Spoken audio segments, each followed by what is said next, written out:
there, my name is Dr. Jessie Podolak, and I'm a physical therapist, and I'm also a therapeutic pain specialist. I'm here to talk to you today a little bit about how pain works. It's actually really important that we understand this because pain can really affect our lives. Every human being experiences pain at one time or another, and we really need to know how it works so that we can make good decisions on how to cope with it. Before we start, I want to go through a couple of definitions with you. The first one is chronic pain. Chronic pain is pain that lasts a long time. It goes on and on long after tissue has healed.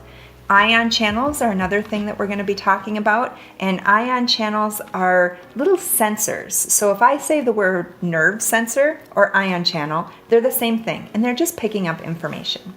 Descending neurons are pathways used by the brain to calm us down, and inhibition or inhibitory means relaxing or calming. Okay, let's get started. If you stepped on a nail, would you want to know about it? Think about it. Would you want to know about it? You actually need to know about it, right? Because stepping on a nail can actually be something very dangerous. Have you ever heard of something called tetanus or lockjaw? When I was a kid, I grew up on a farm, and my parents were adamant that I wore shoes all the time because if I stepped on a rusty nail, I would get lockjaw. And that can be a very, very serious condition. And I thought, well, that sounds serious. I wouldn't be able to talk or eat, and those are two of my favorite things. So we don't want lockjaw. We don't want tetanus. We need to know if we step on a nail because, again, it can be very dangerous. So how do we know that we step on a nail? Well, let me introduce you to our brain's alarm system. We have a beautiful, living, breathing alarm system called the nervous system. The way we know we have a nail in our foot is our very own internal alarm system called the nervous system. The nervous system is made up of over 400 individual nerves, all connected like a highway system. And if we put them together end to end, it would stretch over 45 miles. Your nerves are always grabbing information from inside of your body and from the environment around you and sending it up to your brain for analysis. Your brain is your master survival organ and always wants to do what is needed to protect you and keep you alive. When you step on a nail, a danger message is sent along a really long nerve from your foot up to your spine. The danger message then gets sent to the brain from nerves in the spinal cord. Once the danger message reaches the brain, it reaches a firing threshold and sets off the alarm system. This alarm gets our attention and tells us, hey, check out your foot, something's happened. The foot tells the brain danger, not pain. It's your brain that analyzes that information in a split second, faster than you can even think about it, and decides to produce pain to protect you. If that alarm reaches the threshold of firing, you will feel pain, and your attention will be directed to your foot. When the alarm goes off, it gets our attention and prompts us to take the appropriate action. In this case, taking the nail out of the foot, cleaning the wound, bandaging it up, and maybe getting a tetanus shot if we need it. As the injury heals, the alarm system calms back down to its resting level. All goes back to normal, and the nervous system is ready to protect you from danger in the future. So let's try a little experiment. Go ahead and close your eyes, and I want you to poke yourself in the arm several times. Go ahead, poke, and a little bit harder, and a little bit harder. Okay, stop. What did you notice when you did that? Did it hurt? Could you feel things ramp up a little bit? Now, after we've paused, does it hurt anymore? Isn't it interesting how the system ramps up and then calms down? It just told you, hey, some meanie is poking me. And it calmed back down. That's how pain works. It's a normal part of life. The system ramps up to protect you and calms down when it's not needed. Pain is one of the ways we know we're alive, and we need it to survive. Let's go over another example. If you sprained your ankle, would it hurt? Maybe some of you have sprained your ankle, and you know that yes, ankle sprains do hurt. Well, I have another question for you.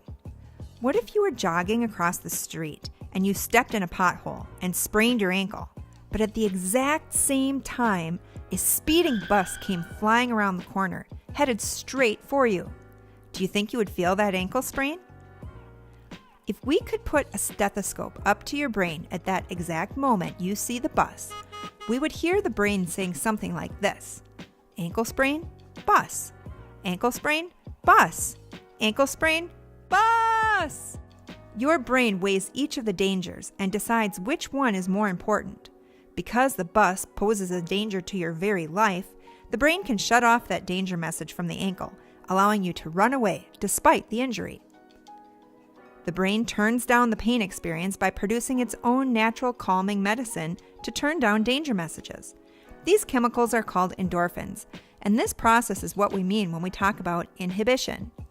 Your brain is actually capable of producing pain medicine 50 times stronger than what you can get in an over-the-counter medication. Once the bus has sped by and you're safely sitting on the curb, your brain now has a new decision to make. It's asking the question: ankle sprain, sidewalk. Ankle sprain, sidewalk. What do you think it will do? Absolutely. It may very well produce pain to get your attention so you can take care of that ankle sprain. Now, let's go back to your alarm system and look at another interesting aspect of it. Remember, it has how many different nerves? That's right, 400. And how many miles would that be if we put it all in a straight line? 45 miles.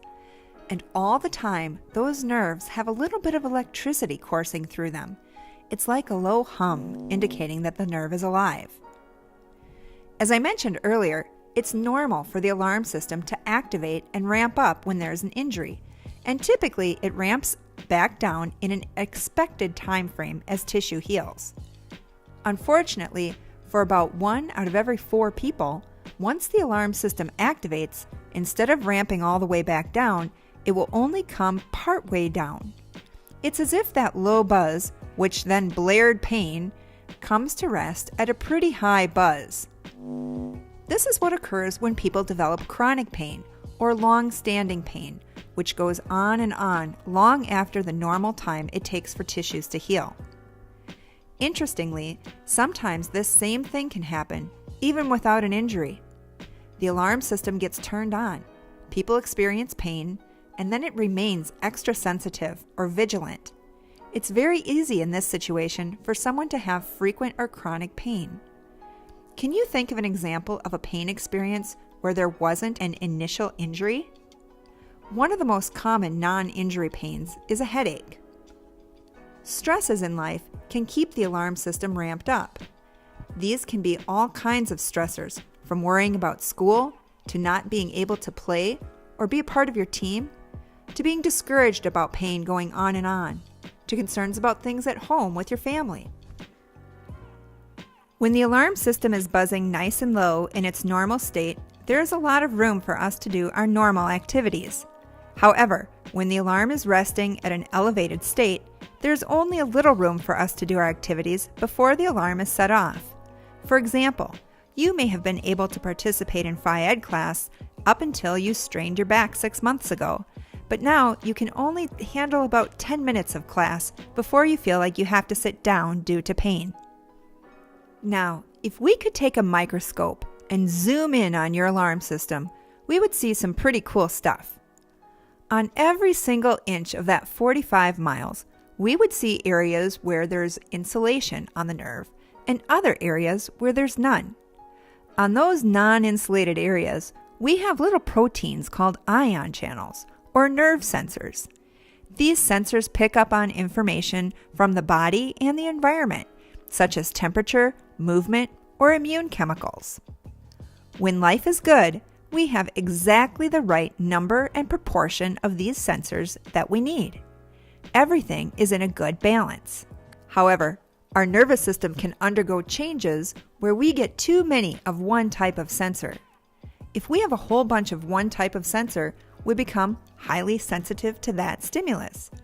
For example, we can develop an excess number of stress sensors. So whenever we encounter even a little bit of stress and the chemicals that go along with stress, the system can ramp up, setting off pain. The great news about nerve sensors and about our nervous system in general is that it changes all the time. This is called neuroplasticity, and it's one of the coolest things about our bodies. Nerve sensors have a half-life of 48 hours. There's a lot we can do to help things shift back into a good balance. There's more good news too. Tissues heal. All of the tissue in our body is designed to repair itself after injury. It goes through a process where there's injury, bleeding, and inflammation, and that is often painful. But it also goes through remodeling and scarring, where it knits back together. This happens in a fairly predictable time frame. So if we have pain that goes on and on after this expected time frame, we can be pretty sure that that pain is coming from an overly vigilant nervous system versus the original tissue problem. When we look at our scars, we can be reminded of the great healing power of our bodies. And remember, skin is just one type of tissue that gets injured. What happens on the outside happens on the inside too. Tissue heals. Let's take a quick break. Grab a partner and share with them a story about an injury that you had. If you've got a scar that you can show that's in a respectable place, even better. You only have 45 seconds each, so keep it short and sweet. But let's talk about a time that you were injured, had some pain, but was able to watch that tissue knit right back together and are healed and pain-free today.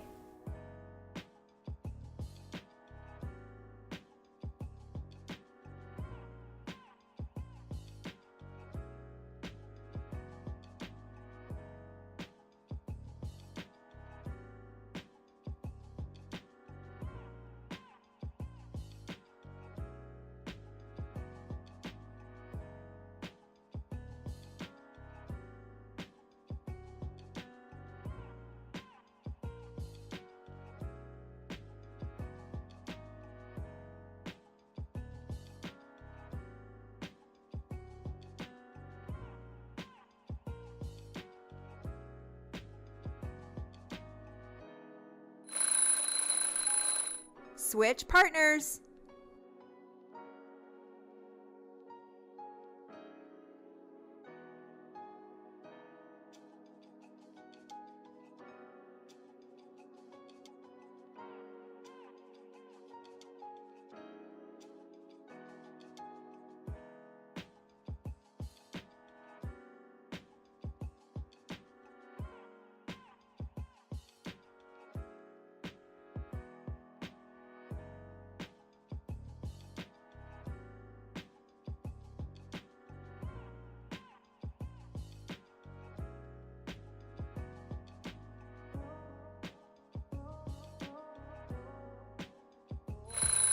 Great job, everybody.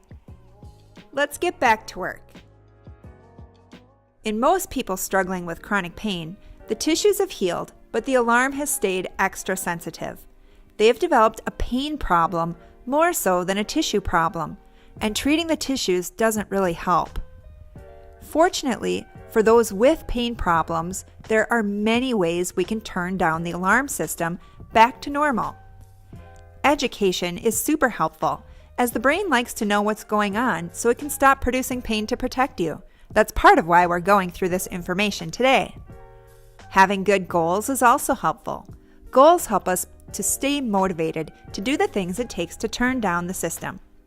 Movement is critical, and we'll talk about that a little bit more in a minute.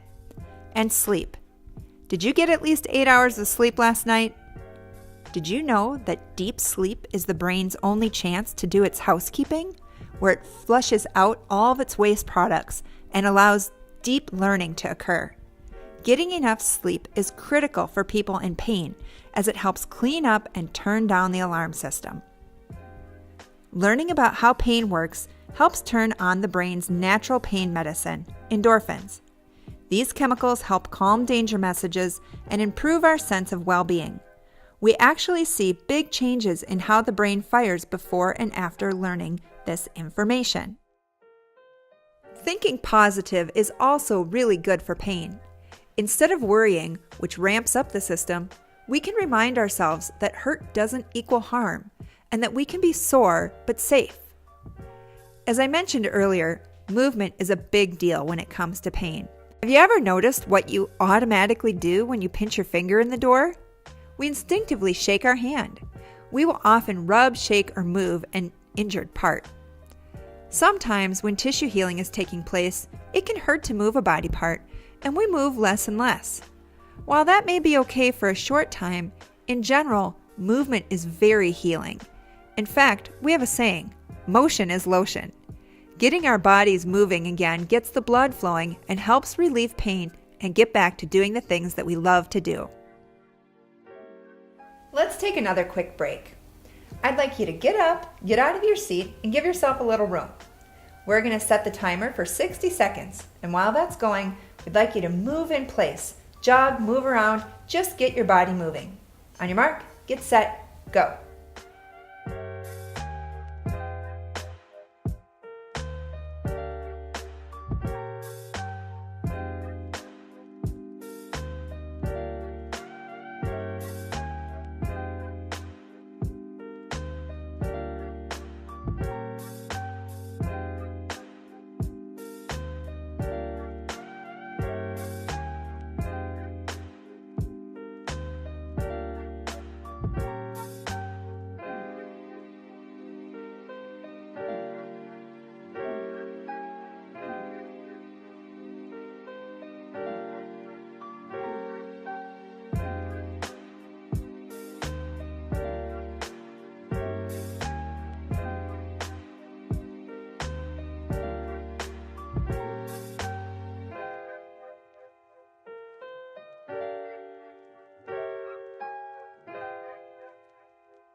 Great work, everybody.